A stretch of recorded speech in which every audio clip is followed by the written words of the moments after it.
I'm Natasha Kirchuk, and thanks for joining us from our studios in Israel. Coming up in today's newscast, rumors are flying about which countries will be the next to move their embassies to Jerusalem. Norway takes a stand against B.D.S., and we'll reveal how Israeli innovators are revolutionizing female contraception. Stay tuned for the latest news in Israel.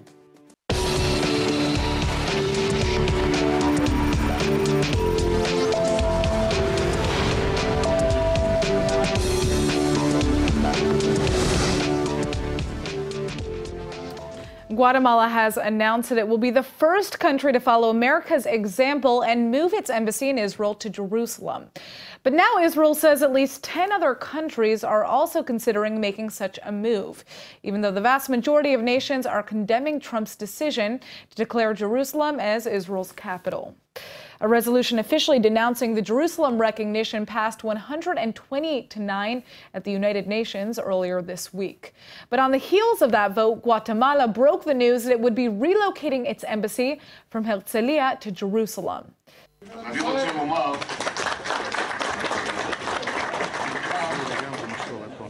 Guatemala, God bless you, my friend, President Jimmy Morales. God bless both our countries, Israel and Guatemala. אנחנו מחכים לך כאן.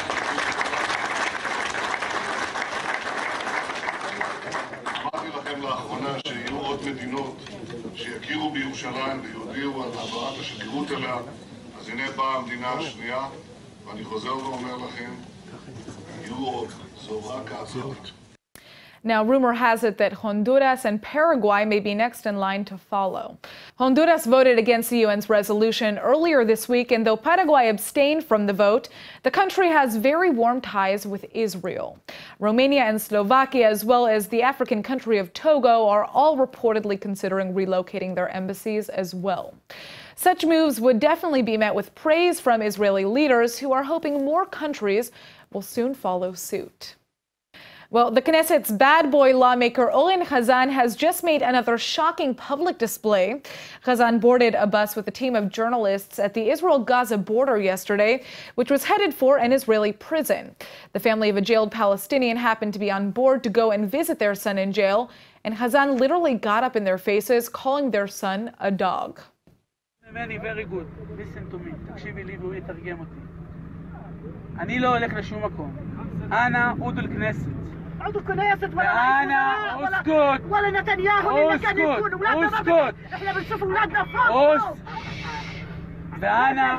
ואני ותגיד את זה טוב שיהיה ברור, אני אדאג שאתם לא תוכלו לבקר פה יותר, ואנחנו נעשה הכל שאתם לא תיכנסו פה, ואתם לא מבוקשים פה ולא רצויים פה, ואת צריכה להבין טוב טוב טוב, את חינכת את הבן שלך לרצח, ואנחנו נראה לבן שלך את האדמה. הלאה, עוזבו. היא אומרת שאתה בתור חבר הכנסת צריך לדבר יותר בצורה מנומסת, מתורפתת. איתה שהיא חינכה את הבן שלה לרצח, לשנאה. אין לי שיחה מתורבתת. את לא יודעת להיות מתורבתת. אני רוצה להגיד לך ולך ולכולכם, החברים שלכם בעזה מחזיקים את האחים שלנו, את הדר גולדין ואת אורון שאול וגם את האזרח חבר המנגיסו, ואם אתם לא תעבירו מסר בבית, אם אתם לא תעבירו מסר בבית שאנחנו רוצים לקבל את הילדים שלנו בחזרה, אתם לא תבואו שלך ולא את בעלך ולא את המשפחה שלך, ואם תמשיכו בקצב הזה גם לא תראו את החיים. This is only the latest public stunt by Chazan, who once challenged a Jordanian lawmaker to a literal duel and snatched a selfie with Donald Trump during the president's visit to Israel. But this incident has stirred worldwide concern. Many say Chazan's conduct is a disturbing disregard of human rights to Palestinian families and a blatant neglect of Israel's duty to ensure safety and dignity during these legal prison visits. Hamas has actually condemned Chazan for choosing to harass a woman. No stranger to controversy, Chazan was actually criminally indicted earlier this month for allegedly assaulting a public servant. Norway has just announced that it will cut funding to Palestinian NGOs that call for boycotting the state of Israel. Norwegian officials have issued a statement saying that the move is meant to support a dialogue between Israel and the Palestinians and promote cooperation between them. ILTV's Aaron Porras is here with more on this. Thank you very much, Natasha. And yes, this is another great blow to foreign aid funding going to really just the wrong places and terror and other things like that, finally, and this time coming from Oslo.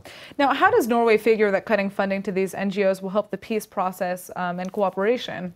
So the truth is that the answer to that lies in, the argument against B.D.S. in the first place. The argument is, how does B.D.S. exactly help? Even the Palestinian Authority and even Hamas has said B.D.S. does not help us. It hurts work prospects for Palestinians, hurts their economy. It really just takes away from them, and all it does is it doesn't provide solutions either. It blames Israel for practically all the problems that are going on in the West Bank, which, that can't possibly be true, that all the problems are on one side of any conflict. And further, again, it really just divides people instead of bringing people together and bringing solutions to anything. All right, well, let's check out more details in your report. All right. The Israeli government has praised this decision, calling it a, quote, vital step for damaging boycott organizations, end quote, that aim to harm Israel. This comes mere days after Denmark announced similar plans to cut state funds to pro-BDS non-governmental groups as well. Denmark's own investigation into its funding of Palestinian NGOs revealed that a huge percentage of the money was actually being funneled to promote the global boycott of the Jewish state. Both Denmark and Norway will now cut off those funds altogether and tighten the requirements for any NGOs that wish to receive government money. Israeli Strategic Affairs Minister Gilad Erdan has promised that Israel will, quote, continue to work consistently to expose European funding for Palestinian organizations that delegitimize the country. Earlier this month, the Israeli Public Broadcasting Corporation, known as Kan, here in Israel, brought the Me Too movement back to life when they translated and then broadcast an excerpt from an article written by the world-famous actress and sexual harassment survivor Salma Hayek. Salma Hayek decided to speak out about her own experience working with the infamous Hollywood producer Harvey Weinstein to produce the Oscar award-winning movie Frida. Here's a look at some of what she had to say in a Hebrew translation performed by the Israeli actress Maggie Azalzal. הרווי ויינסטיין היה קולנוען מושבע. איש שלוקח סיכונים. אב אוהב ומפלצת. במשך שנים הוא היה המפלצת שלי. שטפתי לעצמי את המוח במחשבה שהכל מאחוריי והצלחתי לשרוד. התחבאתי מהאחריות להשמיע את הקול שלי. כשאני משכנעת את עצמי שיש כבר מספיק נשים שהפנו זרקור למפלצת שלי. לא חשבתי שהקול שלי חשוב, ולא חשבתי שהוא ישנה משהו, אחרי שכל כך הרבה נשים נחשפו ותיארו מה הרווי עשה להן. התמודדתי עם הפחדנות שלי, והשלמתי בהכנעה עם העובדה שהסיפור שלי, חשוב ככל שיהיה, הוא לא יותר מטיפה בים של עצב ובלבול. הרגשתי שלאף אחד כבר לא יהיה אכפת מהכאב שלי. אולי בגלל הפעמים הרבות שבהן הרווי בעצמו אמר לי שאני שום דבר. Nobody. ובכן, לא עוד. ב-14 השנים בהן התגלגלתי מתלמידה לכוכבת אופרות סבון מקסיקניות ולניצבת בכמה סרטים אמריקאים, הרווי ויינסטיין הפך לקוסם של הגל החדש של הקולנוע. מה שעודד אותי להמשיך ולשאוף לבנות את הקריירה שלי, היה הסיפור של פרידה קאלו שאיש לא העריך אותה בימי חייה. התחלתי את מסע ההפקה בחברה אחרת, אבל נלחמתי לרכוש מחדש את הזכויות ולהביא אותם להרווי. כשחתמנו על חוזה, לא היה אכפת לי מהכסף שגם ככה היה זעום. כל כך התרגשתי לעבוד איתו. הוא לקח סיכון איתי, עם nobody. הוא אמר כן. לא היה לי מושג שאז יגיע תורי להגיד לא. לא לפתוח את הדלת בשבילו בכל שעות הלילה, במלון אחר מלון, לוקיישן אחר לוקיישן. לא להיכנס איתו למקלחת, לא לתת לו לצפות בי מתקלחת, לא למסאז' שהוא התעקש לעשות לי, לא לתת לחבר עירום שלו לעשות לי מסאז', לא למין אוראלי, לא להתפשט בשבילו עם עוד אישה, לא, לא, לא, לא. טקטיקות השכנוע שלו נעו בין חנופה להתקף זעם. הוא אמר מילים כמו, אני ארוג אותך. אל תחשבי שאני לא יכול. Well, joining us now in the studio is Shifra Kornfeld, an all-around power woman who also happens to be an author and the co-host of the Israeli show Moadon Tarbut, where this very segment was broadcast. Thank you so much for coming in, Shifra. It's a pleasure. Thank you for having me. So this video went viral on Israeli social media. Why did you choose to show this specific story? I mean, there are a lot of celebrities, a lot of people who came out to talk about their own experiences. Well, I think Salma Hayek's story, when she wrote it, it had a big impact because it really let you into the mindset of what it's like to be on the receiving end of what we call sexual harassment. And I think when you say sexual harassment, people can confuse it with something sexual, and it's really about power and about control.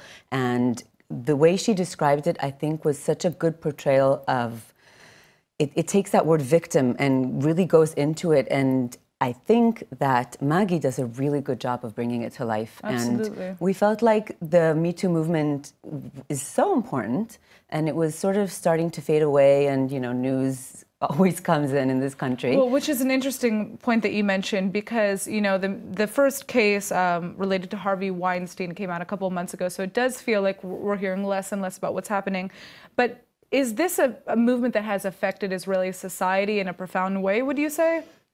Yes and no. As far as the media is concerned, as far as what we do, we talk about it all the time. But the bottom line is, when we see someone like Alon Castiel, who was a famous bar owner, and he belongs to a very powerful family in Tel Aviv, the bottom line is he was accused of date raping and roofing a lot of women, and he's basically going to get away with almost no punishment now. So it feels like we talk about it a lot. There may be more awareness, but it doesn't look like things are actually changing. Which is, you know, I mean, you would think that there would be more happening here, but at the same time we hear people say, well, the situation in Israel is different. People are on a more even playing field. Both men and women go to the military. I mean, is that a fair assumption to make about Israeli society and kind of the relations between men and women? Well, the military is the place where the huge gap begins, because what men do in the military is they go to war, and women do, some do serve in combat units, but most do a lot of work back in back offices. Right. And then when this person who just fought for the country is going to come in and pinch my butt, I mean, I'm not going to get him fired or ruin his career because this little, it really creates a huge power gap. Well, and it goes back to kind of the psychological issues that Salma really kind of explained to people in her piece, which I think was, this goes beyond somebody touching me, raping me, assaulting me in a physical way, but this is something that's emotional. And having so much control over your destiny and your career and your dream. No, I mean, I think it was very powerful. And I mean, I guess the final question, unfortunately, because we're running out of time, is what do you think needs to change so that we don't keep on hearing stories like this, especially here in Israel? I really think that when we see more women in positions of power, more women in politics, more women running things, we will see less sexual harassment. It's that simple. All right. Well, Shifra, thank you so much for coming in. Thank you. It's incredible that you guys broadcast this and translated to Hebrew for all of the Israelis out there who weren't able to kind of understand the profundity of her article. And it's amazing that so many people wanted to see it. Absolutely. Right. There are 120,000 plus views. So thanks so much for coming in, Shifra. Pleasure. Well, it looks like 7 Israeli chess players have just been checkmated. Israel's top chess champs were hoping to compete in this year's World Blitz and Rapid Championships, but they've just been denied visas to enter Saudi Arabia, where the chess showdown is being hosted. This unfortunately isn't the first time Israeli athletes or players have been blocked from international competitions. Saudi Arabia doesn't officially recognize Israel, which is why they wouldn't let these Israelis enter the country. However, this year the Saudis did grant visas for players from 2 of Saudi Arabia's biggest rivals, Qatar and Iran, which is why people are so disappointed that Israeli players were blocked. We hope FIDA understand the situation that is very bad for chess, very bad for the Israeli players, and very bad for sport. The World Chess Federation, also known as FIDE, has been working hard to ensure Israeli players could compete this year. But clearly the Saudi government feels otherwise. A FIDE official apparently criticized this snub during the competition's opening night ceremony, saying he hoped next year everybody will be welcomed. Joining us now is a very special young woman living here in Israel whose name you've probably already seen on international headlines. Tamar Morali is just 21 years old, but she's already making history because she may end up becoming the first ever Jewish Miss Germany. Tamar, thank you so much for coming in. Thank you so much for letting me be here. All right, so this is a big deal. You're a finalist of sorts right now in the Miss Germany Corporation competition. Yeah. What made you decide to take part in this competition? So just so everybody won't understand and follow, I was born in Germany, and when I was 8, I moved to Vienna. Okay. So I actually grew up in Vienna, and there I got the chance to apply for competition in Vienna, which is called Look Style Awards, which is part of the Vienna Fashion Week. And there I won first place in my category, Summer Looks. And there I met someone who suggested me to go to the beauty pageant in Austria. But because I'm a German citizen, I couldn't go there. So Germany was the natural choice, right? So, I mean, and it's interesting though, because there have been a lot of people who don't really understand why a Jewish woman would want to represent Germany, you know, given the country's dark history. Why did you choose to do that? And what is your response to people who say that? So I always say it's a really hard topic. Like for me, it's impossible to like actually answer this. But I hope that with my position that I'm in, that people will take it as good as they can. Because I always say that I'm proud being Jewish and German. And yeah, not a lot of people can actually like take it in a good way. But I really hope that this is the change that come within the people's minds, and that they will give me the chance to really try at least to build this connection between Israel and Germany together and see if, because it's working. Israel and Germany are cooperating, they are friendly, they are, you know, and they're well, yeah, this is kind of more for the people, right? For the people to be able to have a Miss Germany that kind of represents this. Also, that's what I'm always saying, that I don't want to go into politics that much. It's still like, I'm 21 years old. Like, what do I know about politics, you know? But I think it's just an amazing feeling knowing that German and Israel, it's just a part of me. It's who I am. And therefore, I always say, like, don't hide who you are. Just be yourself and be proud of who you are. And well, I mean, you're certainly doing that. So, I mean, I guess the final question that we have is, I understand you're going to be going to the next round of finals, Italy, right? Yeah, in 2 weeks. And are you going to be incorporating your Israeli identity into the show? Yeah, of course. That's why I chose to a designer from Israel. Everybody was offering me, no, take my dress, wear this dress, wear this dress. You chose an Israeli designer, and who is it? Riki Dalal. She is an amazing, amazing designer, an amazing family, really. And she offered me such pretty dresses, and I was so overwhelmed with how much she really supports not only like what I'm doing with the competition, but for who I am. Like, she really sees that I basically want this friendship with Israel and Germany. And yeah, and that's why I think she's... I mean, I think Israel is probably very proud that you're going to be wearing an Israeli when you go on to the next round of the competition. Tamar, thank you so much for coming in, and good luck. Thank you. Millions of women use IUDs as their preferred form of contraception because they're effective, they're long-term, and they're completely reversible. The problem is IUDs need to be physically inserted into a woman's uterus, and let's just say it is not always comfortable. Well, a new Israeli invention has just made a revolutionary new IUD that places women's comfort and safety above all else. The amazing device is called the Ballerina, and it works with space-age simplicity. Up until now, IUDs have mostly come in T-shapes to fit a woman's uterus, and either use a rigid copper frame or hormones to control a woman's birth cycles.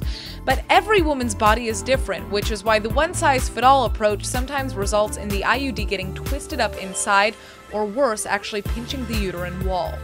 But check out how the Ballerina works. The hormone-free Ballerina is made of nitinol, a strong metallic alloy that has a totally elastic character. It can even be programmed to hold a certain shape. And as you can see here, that's why it's an ideal material to use, and gives the Ballerina the ability to coil comfortably inside the uterus. With zero painful poking, this little device is currently on the market and says one ballerine is good for up to 5 years, which is why women and gynecologists worldwide are praising this crazy new Israeli invention. The rate at which foreigners buy properties in Israel has declined in recent years, but the Holy Land still remains a hotspot for anyone looking to find that home away from home. Well, joining me now in the studio with more on the Israeli real estate market is Marcello Encilini, the CEO and owner of Frenchy Real Estate. Thank you so much for coming in. You're welcome. All right, so tell us a little bit about what areas in Israel foreigners and diaspora Jews like to move to here in Israel. Usually, they love Tel Aviv. Tel Aviv and the surround area. Yeah. But, you know, it's like parts. You know, the American, they love especially North Tel Aviv, yeah. Center, Ocean, Herzliya, Ramat HaSharon, all these places. Europeans aren't so into North Tel Aviv? European also, the French, for example, they yeah. love the ocean, so they live in the center. Well, I'm telling you, just living here in Israel, I hear so much French everywhere. I hear so many different languages. Sometimes when you're living in Tel Aviv, you wonder, is this Israel? Is this a Hebrew-speaking country? There are so many people moving here now. So how does Frenchy real estate fit into this? We have the huge bank here in Israel for all the invest people that they come from the States and Europe. Mm-hmm. We take them from the airport. We stick with them until we found the property exactly what they're looking for. Is this luxury real estate more specifically, or all types of real estate? All types of real estates. Okay. If it's apartments, houses, duplex, penthouse, whatever it is, everything. and it's all over the country, not just in Tel Aviv, right? Yes, So, but especially they love Tel Aviv. Oh, right. But Tel of Aviv course, is like... we take care about everything. If they want to live in Ashdod, Rishon, or doesn't matter where, we with them. Okay, interesting. So right now, what kind of services is your company offering that other real estate companies don't really offer? We give all the what they need. If it's a lawyer, if it's an architect, if it's interior design, if it's builders, whatever they need. If they need to go to Yeah. the city hall, everything, the permission, everything, we take care of that. Very cool, because it's not obviously a simple process to buy a piece of real estate here in Israel, unfortunately. Now, are there any trends right now that are sticking out to you in terms of, the 2017 is about to end, we're going into New Year. Where has most of, the action been happening? Again, Tel Aviv. Yeah. Tel Aviv, this is always... A specific area of Tel Aviv, though? North Tel Aviv and the center. Okay, North Tel Aviv and the center. Yeah. Interesting. You think the south would be more booming, but we're still not there yet, huh? Uh-huh. All right, well, thank you so much for joining us and telling us a little bit about your company and what you do. For those of our viewers who have decided that it's time to make your way to the Holy Land, Frenchy Real Estate might be the place to go, right? Thank you for coming in. Thank you very much. All right, for all of our Spanish-speaking friends out there, this one's for you. The Royal Spanish Academy has just announced the addition of 2 new words to the official Spanish language dictionary. The first word is kosher, and the second, perhaps even more important, is hummus. The updated version 23.1 dictionary just got a whole lot more Jewish, and considering over 500 million people worldwide speak Spanish, I think it's time they know the wonders of hummus and, of course, kosher in general. The Royal Spanish Academy defines kosher as a product, a meal, a menu, one obtained or prepared according to the precepts of Judaism.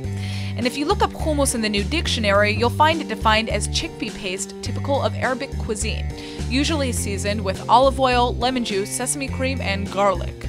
In the past, you just have to look up the word delicious to understand the beauty of hummus, but it's about time that it finally got its own listing.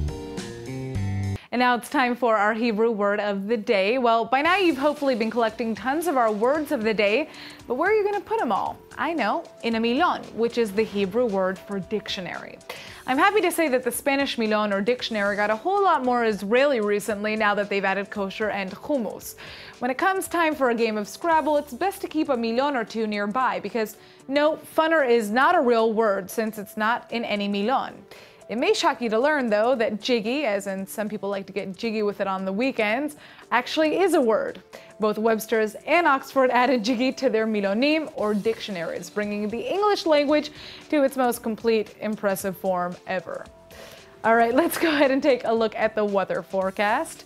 Tonight should have clear skies and a significant rise in temperatures. The low will be around 53 or 12 degrees Celsius.